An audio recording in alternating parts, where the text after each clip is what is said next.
Otišao Mujo u padobrance. Trebao on skakat po prvi put te kaže svom zapovjedniku. Sanjao sam sinoć moju tetku i ona mi je rekla da se padobran neće otvoriti.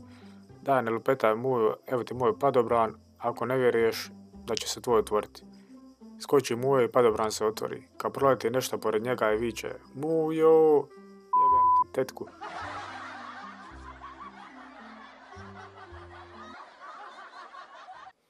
Došao Mujo kod punice na večeru, dok su večerali od punice pas nije skidao pogled sa Muju. U jednom trenutku Mujo pita, Punice, zašto tvoj pas gleda ovako? Neće on valjda napasti? Punica mu odgovara, ma ne, ne brini se, samo on tako gleda kad neko jede iz njegovog tanjura.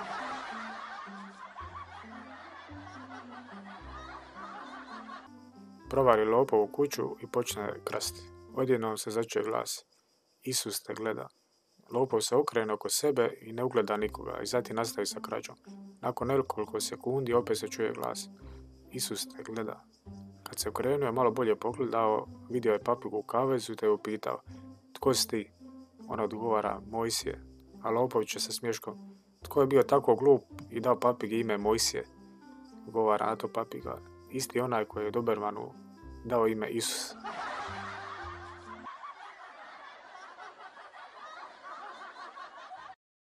Dođe Mujo na pijacu i pita koliko su jabuke. Što više kupiš, to je jeftinije, kaže trgovac. Aj ti tovari dok ne bude besplatno, reče Mujo.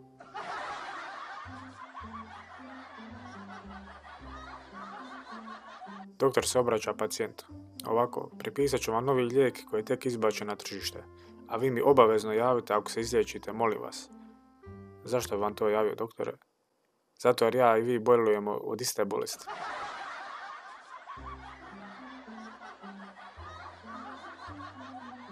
Došla je Mujo i punica u goste. Pita je Mujo, dokle ćete ostati? Punica odgovara, a onako dok vam ne dosadimo. Mujo će na to, a šta baš tako kratko?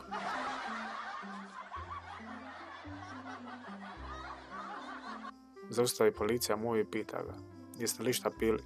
Odgovara Mujo, zašto? Zar opet ima ružnu ženu na suvozačevom mjestu?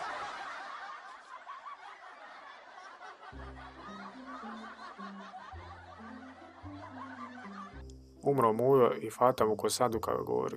Da Bog da se okrenuo u grobu onoliko puta koliko se me puta prevario.